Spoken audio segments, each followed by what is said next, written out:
বিষ্ণুপুর লোকসভা কেন্দ্রের ভোট আর বিষ্ণুপুর লোকসভা কেন্দ্রে এবার 7টি বিধানসভাকে নিয়ে এই বিষ্ণুপুর লোকসভার ভোট রয়েছে। আর আমি যে জায়গাতে দাঁড়িয়ে রয়েছি বিষ্ণুপুর কেজি ইঞ্জিনিয়ারিং কলেজে, আর এই স্থান থেকে যে ডিসি কেন্দ্র রয়েছে এবং এই ডিসি কেন্দ্র থেকে বিভিন্ন ভোট কর্মীরা তাদের যে ভোট সামগ্রী, ভোটের যে ব্যাগ সব নিয়ে বেরোচ্ছে। আর এই বিষ্ণুপুর লোকসভা কেন্দ্রে এবার 17 লক্ষেরও বেশি ভোটার রয়েছে। 1840টি বুথ নিয়ে এবার এই বিষ্ণুপুর লোকসভা কেন্দ্রের ভোট। আর এই ভোটের যে প্রস্তুতি তার তুঙ্গে, রাজ্য পুলিশ থেকে কেন্দ্রীয় বাহিনী সবকিছুই চলছে। আর এই ষষ্ঠ দফা ভোট, পঞ্চম দফা ঠিক যেভাবে ভোট পেরিয়েছে, ষষ্ঠ দফা ভোটে এবার কি হবে সেই দিকে তাকিয়ে, কারণ এই বিষ্ণুপুর লোকসভা বরাবরের জন্যই হট একটি লোকসভা কেন্দ্র।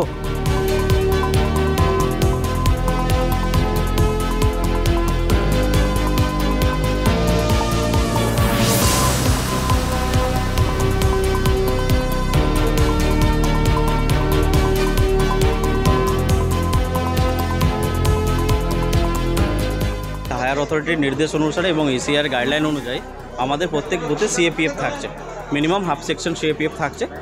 আর একটা জিনিস যেটা হচ্ছে, এর সাথে আমাদের লাইন ঠিক করার জন্য ওয়েস্ট বেঙ্গল পুলিশও একজন করে থাকছে এবং প্রত্যেক বুথে টলারেন্স লেভেল 0 করার জন্য ওয়েব কাস্টিংয়ের ব্যবস্থা আছে। মানে আমাদের প্রত্যেকটা বুথে ওয়েব কাস্টিং আছে এবং প্রত্যেকটা বুথে ক্যামেরা অলরেডি ইনস্টল হয়ে গেছে। আর এএমএফ রিলেটেড, মানে যারা ভোটকর্মী আমাদের যাচ্ছেন, যারা পোলিং অফিসার 4 জন করে থাকছেন বা যদি মাইক্রো অবজারভার থেকে থাকেন, তাদের আমাদের নিরাপত্তার সাথে সাথে তাদের যে বেসিক অ্যামিনিটিস যেটুকু দরকার তার জন্য আমরা পানীয় জল, টয়লেট থেকে আরম্ভ করে সমস্ত কিছু ফেসিলিটিস থাকছে এবং বিষ্ণুপুরের জন্য ওনাদেরকে পানীয় জলও সরবরাহ করা হচ্ছে।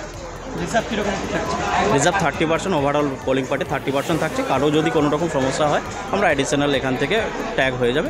অবশ্যই এটা হায়ার অথরিটির নির্দেশ অনুসারে। রিজার্ভ রেখেছেন আমাদেরকে, কেউ যদি অসুস্থ হয় তখন আবার আমাদেরকে ডাকবে।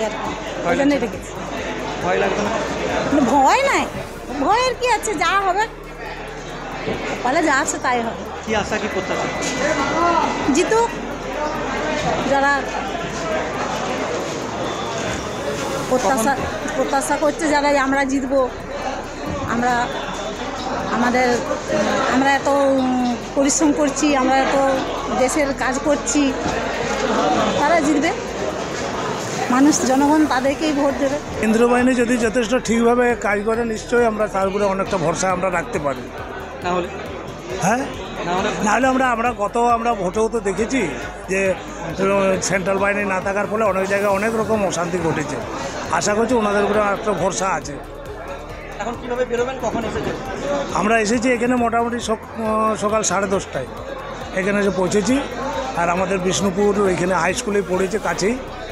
এরপরে আমরা পুলিশ নেবো, নিয়ে আমরা রুমে চলে যাবো। বিষ্ণুপুর হাই স্কুলের বুথ 92 নম্বর বুথ। আশা কি প্রত্যাশা? বলুন। কি আশা, কি প্রত্যাশা? আশা প্রত্যাশা কি শান্তি শৃঙ্খলাভাবে ভোট হবে, সব ভোট দিতে পারবে, এই প্রত্যাশা নিয়ে যাচ্ছি। সুস্থভাবে ভোট হোক। কোথায় ভোট করেছে? আর এই বিষ্ণুপুর হাই স্কুলে মডেল বুথ। কতটা আশঙ্কার মধ্যে রয়েছেন বা কতটা ভয়ভীতি? না, আশঙ্কার মধ্যে ছিলাম। এখন আর বিশেষ আশঙ্কা, আমাদের আশঙ্কা নেই, কিন্তু টোটাল একটা আশঙ্কা রয়ে গেছে অন্যান্য কর্মীদের ক্ষেত্রে।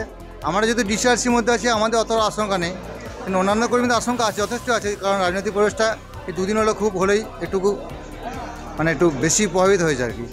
রাত পেরোলেই ষষ্ঠ দফার ভোট, সেই দিকেই এখন তাকিয়ে রয়েছেন সাধারণ মানুষ। বিষ্ণুপুর থেকে অসিত রজকের রিপোর্ট, সংবাদ প্রতিদিন .in।